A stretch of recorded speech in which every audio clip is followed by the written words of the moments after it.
हमारा solar system एक तरह का कॉस्मिक बैले है जिसमें प्लैनेट्स, मून्स, एस्टेरॉइड्स और कॉमेट्स सब हमारे सूरज के चारों ओर घूमते रहते हैं। मरकरी की भयंकर गर्मी से लेकर प्लूटो के बर्फीले मैदानों तक हर प्लैनेट अलग-अलग नजारों की झलक दिखाता है।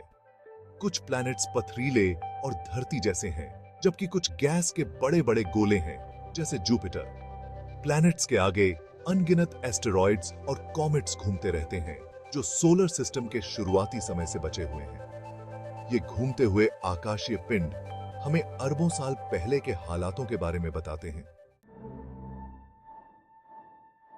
हमारे सोलर सिस्टम की कहानी करीब 4.6 अरब साल पहले शुरू होती है, एक विशाल घूमते हुए गैस और धूल के बादल से, जिसे नेबुला कहते हैं।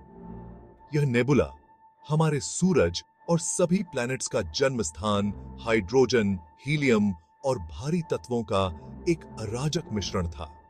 कल्पना कीजिए, एक विशाल अंधेरा बादल प्रकाश वर्षों में फैला, जो भविष्य के संसारों के कच्चे माल से भरा है।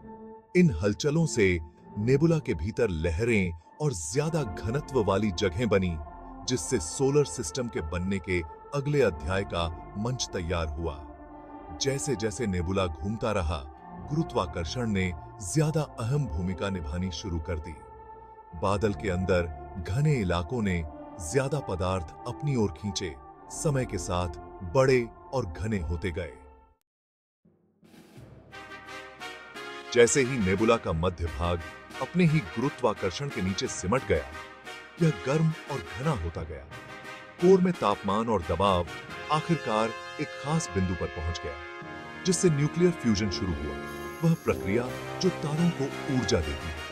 इसने हमारे सूरज के जन्म को चिह्नित किया, जो आग का एक चमकता हुआ गोला था, जो हमारे सोलर सिस्टम का केंद्र बन गया। नया बना सूरज अपने विशाल गुरुत्वाकर्षण बल के साथ आसपास के नेबुला पर हावी होने लगा। इसने बची हुई अधिकांश गैस और धूल को अपने अंदर समेट लिया, जिससे पदार्थ की एक छोटी घूमती हुई डिस्क पीछे रह गई। यह डिस्क, जिसे प्रोटोप्लैनेटरी डिस्क कहते हैं, प्लैनेट्स का जन्म स्थान बनी।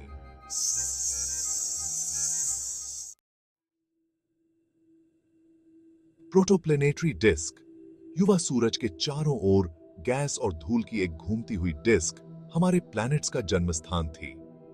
इस डिस्क के भीतर धूल के छोटे छोटे कण आपस में टकराने और चिपकने लगे, जिससे पदार्थ के बड़े बड़े झुंड बन गए। यह प्रक्रिया, जिसे एक्रीशन कहते हैं, प्लैनेट्स के बनने का आधार है। जैसे जैसे ये झुंड आकार में बढ़ते गए, उनका गुरुत्वाकर्षण बल बढ़ता गया और भी अधिक पदार्थ को आकर्षित करता गया। लाखों वर्षों में ये झुंड प्लैनेटेसिमल्स में बदल गए, किलोमीटर आकार के पिंड जो आपस में टकराते और मिलते रहे, और अंततः प्रोटोप्लैनेट्स बन गए। भीतरी क्षेत्र सूरज के करीब गर्म थे, जबकि बाहरी क्षेत्र ठंडे थे, जिससे बनने वाले प्लैनेट्स के प्रकार प्रभावित हुए। प्रोटोप्लैनेटरी डिस्क के भीतर एक्रीशन की प्रक्रिया जारी रही, जिससे ग्रहों का निर्माण हुआ। डिस्क के भीतरी गर्म क्षेत्र में लोहा और सिलिकेट जैसी चट्टानी सामग्री संघनित होकर स्थलीय ग्रहों का निर्माण करती है। बुध, शुक्र, पृथ्वी और मार्स। डिस्क में आगे, जहां तापमान ठंडा था, हाइड्रोजन और हीलियम जैसे हल्के तत्व बर्फ में संघनित हो सकते थे, जिससे गैस के विशालकाय ग्रह बनते थे। बृहस्पति, शनि, यूरेनस और नेपट्यून। ग्रह निर्माण की प्रक्रिया आसान नहीं थी। ग्रहाणुओं और आदिग्रहों के बीच टकराव आम थे। इन अराजक प्रारंभिक चरणों के दौरान कुछ ग्रह सौर मंडल से पूरी तरह से बाहर निकल गए होंगे। प्रारंभिक सौर मंडल की कल्पना एक ब्रह्मांडीय बिलियर्ड्स टेबल के रूप में करें, जिसमें ग्रह टकरा रहे हैं और बिखर रहे हैं। हमारे सौर मंडल के ग्रहों को दो मुख्य श्रेणियों में विभाजित किया जा सकता है: स्थलीय ग्रह और गैस दिग्गज। आंतरिक सौर मंडल में स्थित स्थलीय ग्रह छोटे, चट्टानी और घने होते हैं। वे मुख्य रूप से सिलिकेट और धातुओं से बने होते हैं, जिनकी ठोस सतह होती है। बाहरी सौर मंडल में स्थित गैस दिग्गज बहुत बड़े और कम घने होते हैं, जो ज्यादातर हाइड्रोजन और हीलियम से बने होते हैं, जिनमें घना वातावरण होता है और कोई ठोस सतह नहीं होती है। स्थलीय और गैस विशाल ग्रहों की विभिन्न संरचनाएं और संरचनाएं प्रोटोप्लेनेटरी डिस्क में तापमान प्रवणता का परिणाम है। आंतरिक गर्म क्षेत्र ने केवल चट्टानी पदार्थों को संघनित होने दिया, जबकि बाहरी ठंडे क्षेत्र ने बर्फ और गैसों के संघनन की अनुमति दी। ग्रहों के प्रारंभिक गठन के बाद सौरमंडल ने तीव्र क्षुद्र ग्रह और धूमकेतु बमबारी का अनुभव किया, जिसे लेट हेवी बॉम्बार्डमेंट के रूप में जाना जाता है।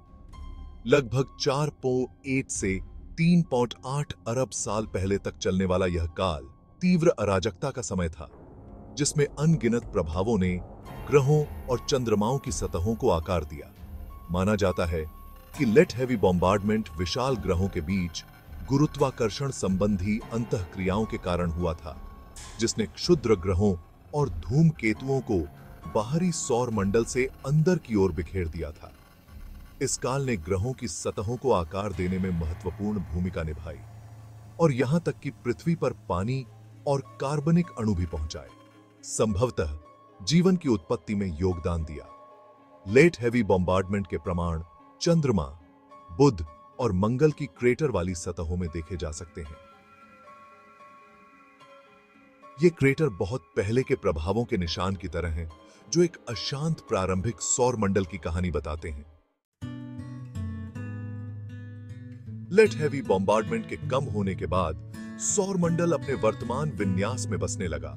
ग्रह अपनी कक्षाओं को साफ करते रहे, बचे हुए मलबे को हटाते रहे, ग्रहों की कक्षाएं स्थिर हो गईं और सौर मंडल सापेक्ष शांत की अवधि में प्रवेश कर गया। सौर मंडल का अंतिम रूप, जिसमें उसके 8 ग्रह सूर्य की परिक्रमा करते हैं, उन शक्तिशाली ताकतों का प्रमाण है जिन्होंने उसके प्रारंभिक इतिहास को आकार दिया। गैस और धूल के एक अराजक बादल से एक संरचित और संगठित प्रणाली उभरी, जो भौतिकी के नियमों का प्रमाण है।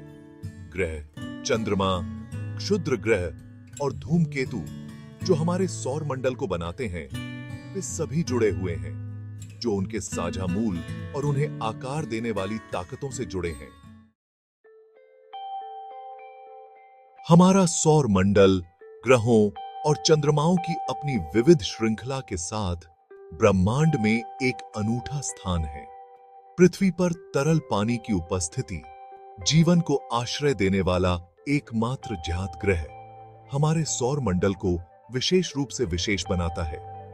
क्या हमारा सौर मंडल जीवन के लिए एक दुर्लभ आश्रय है, या वहां अन्य समान प्रणालियां हैं जिनकी खोज की जानी बाकी है?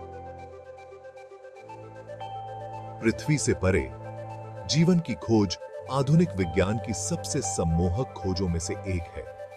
वैज्ञानिक लगातार हमारे सौर मंडल और उसके बाहर अन्य ग्रहों और चंद्रमाओं पर जीवन के संकेतों की खोज कर रहे हैं। यह समझकर कि हमारा सौर मंडल कैसे बना और विकसित हुआ, हम अन्य तारा प्रणालियों की बेहतर पहचान कर सकते हैं, जो जीवन के लिए समान परिस्थितियों को आश्रय दे सकती हैं।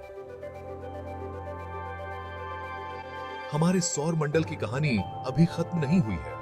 ब्रह्मांड लगातार विकसित हो रहा है और हमारा सौर मंडल लगातार बदल रहा है और अनुकूलित हो रहा है। सूर्य अंततः अपने परमाणु ईंधन को समाप्त कर देगा, एक लाल विशालकाय में बदल जाएगा और आंतरिक ग्रहों को निगल जाएगा। सूर्य के निधन के बाद भी हमारे सौर मंडल के अवशेष ब्रह्मांड के माध्यम से बहते रहेंगे, शायद अंततः एक नए नीहारिका का हिस्सा बन जाएंगे, जो भविष्य के सितारों और ग्रहों का जन्म स्थान है। ब्रह्मांडीय जन्म और मृत्यु का चक्र जारी है, जो ब्रह्मांड की विशालता और गतिशीलता की याद दिलाता है। हमारे सौर मंडल और उससे आगे के ब्रह्मांड का अध्ययन खोज की यात्रा है। ब्रह्मांड में हमारे स्थान को समझने की खोज है।